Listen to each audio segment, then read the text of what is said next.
Hi guys, this is Alea Jen and welcome back to my YouTube channel. So for today's video, maraming pa ding nagko-comment kung natulungan ko daw sila na mag-apply dito sa Hong Kong, ganyan. So etong video na to is kung paano mag-apply as domestic helper sa Hong Kong. So guys, to tell you frankly, hindi ko kayo matutulungan, hindi ko kayo mahahanapan ng amo dito. Walang ganon. Kahit ako, ganyan din yung ginawa ko sa kaibigan ko dati na nandito sa Hong Kong. Tinanong ko siya kung may kakilala siya dito na naghahanap ng katulong, tapos i-recommend niya ako. Bihira yung ganon. Yung ganon is yung mga magkakasama sa bahay.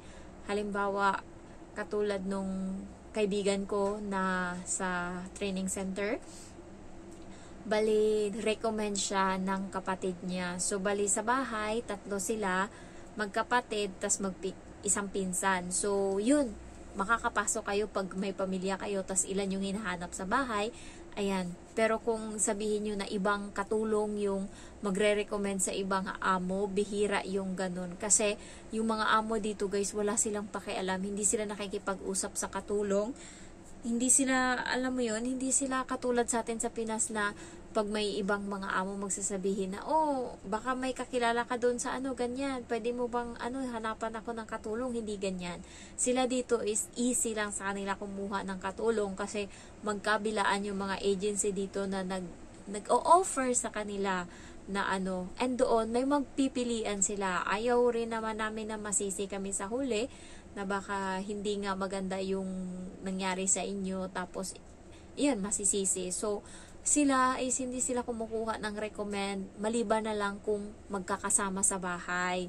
Ayan. Kasi nga dito yung mga agency i-offer na nila lahat sa amo. Merong sa isang amo, papiliin nila yan kung ilan yung gusto ng amo mo dyan, ilan yung mga tao na pagpilian niya, kung ano yung mga qualification, ganyan-ganyan. Kaya, imposible yung ihahanap ko kayo ng trabaho dito kasi nga, talagang yung mga amo, hindi nila pinagkakatiwala yung katulong nila, kumuha ng katulong sa ibang tao kasi nga, ayaw nga nila na magkaroon ka dito ng kapamilya eh. Tinanong, kaya ayaw nila niyan. Kasi nga, iniisip nila, may sumbungan ka, may taga-sutsot sa'yo, so hindi ganun. Ayaw nga nila na tinatanong ka, may kapatid ka dito sa Hong Kong kapag nag-apply ka. Kapag sinabi mong meron, medyo na sila ibig sabihin ay magiging iba to, baka sakit to sa ulo sa huli. Gusto nila yung walang kapatid sa Hong Kong. Ayan. So, yun lang. Ang una nyong gagawin para makapag-apply kayo dito is maghanap kayo syempre ng agency. Ako, walang sa akin na maghanap ako ng agency. Ang ginawa ko is mahilig akong mag-search sa nauubos yung oras ko kakapanood kung paano mag-apply. Una, Japan. Kaso hindi ako doon kasi yung height ko nga 4'11 lang ako, kailangan doon 5'2 ata yung mga nag-aano sa Japan and mag-aaral ka pa. So, medyo hindi ako doon, hindi ko anuhin yung oras ko sa pag-aaral and walang kasiguraduhan. Pero nandun sana yung ko, yung ex ko nandoon. So, ex yun. Next is, gusto kong pumunta ng Canada, Poland, yung mga ganun, pero ang mamahal ng mga nila. Ang hindi ko talaga pinangarap na country is Middle East kasi natatakot ako doon, natatakot ako na ma-rape, mamaltrato kasi nga alam ko na tamad ako kaya hindi ako pwede doon. So, ang target ko na lang, sabi ko, ang Dubai kasi guys, hindi ko naman pero mura yung sahod sa Dubai, kahit cashier ka doon, kahit ka, mura lang yung sahod mo, nasa 22,000. Hindi ko alam kung tumaas na ngayon, pero ganun yung sahod. Pero kung wala na siguro akong choices, baka Dubai yung yung ko talaga and magsi-sales lady ako doon, yung cashier. Ayan. So, yun yung last ko kasi mabilis lang ako matanggap doon kasi sales yung yung qualification ko. Kaso nga lang, ang alam ko, yung boyfriend ko kasi galing doon, yung ex ko, and walang alam mo yun, wala siyang naipon sa ilang taon niya na pagtatrabaho sa Dubai, walang ipon. Kaya ayoko rin nalamunin ako ng doon na wala akong maipundar. So, ang ko talaga makaipon. And dito sa Hong Kong, ano talaga, malinis mo nang makukuha yung sahod mo. Kaya sabi ko, sige, maghanap ako ng ano sa Hong Kong, kung ano yung unang gagawin ko, ganyan-ganyan. And ang una is, naghanap ako ng agency. Nanap ko, hindi ako ano ng iba na isusubo na lang sa inyo yung ano. Ako mismo naghanap, hindi ako nagtanong kung saan yung paano pumunta ng Kingsman Power, paano pumunta ng Light in Hope. Ako lang, inano ko lang yan. Sinesearch ko siya sa map and hinahanap ko siya. Ayan, ganyan yung ginagawa ko para matuntun ko yung mga lugar-lugar and mahilig akong magtanong. So, mahilig akong magtanong-tanong sa gilid ng daan, yung mga tambay dyan. Hindi ko pinapalagpas yan.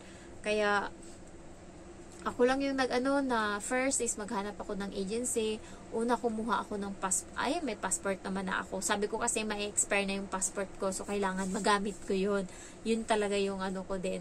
So, yun, naghanap ako ng agency and pumunta ako sa Kingsman Power. So, doon, wala akong idea. Pagdating, medyo parang ang gulo sa loob. Tapos, may napapagalitan, may nasisigawan. So, medyo kabado ka.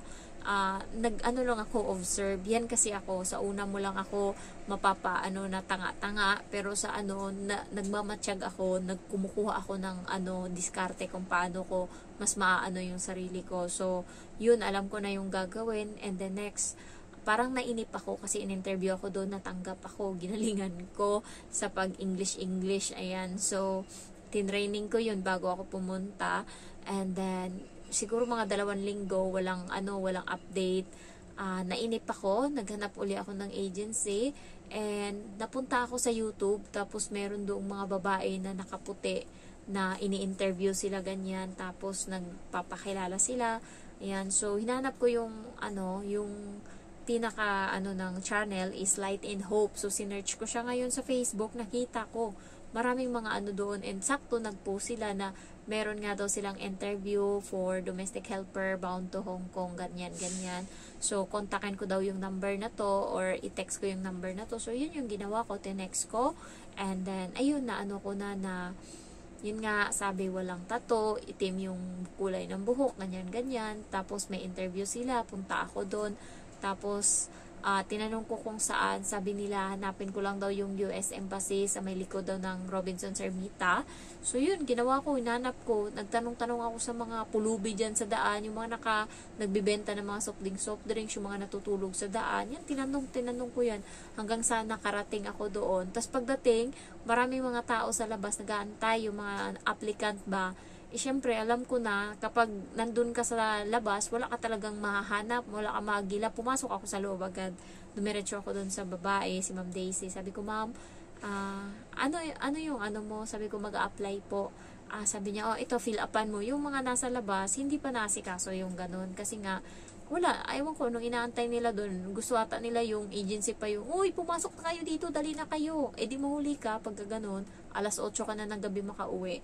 So, kapag mauna ka doon, mauna ka din matapos. So, fill up ako kaagad. Tapos, parang pang-ilan ako sa pila, 26 ata, sa interviewin.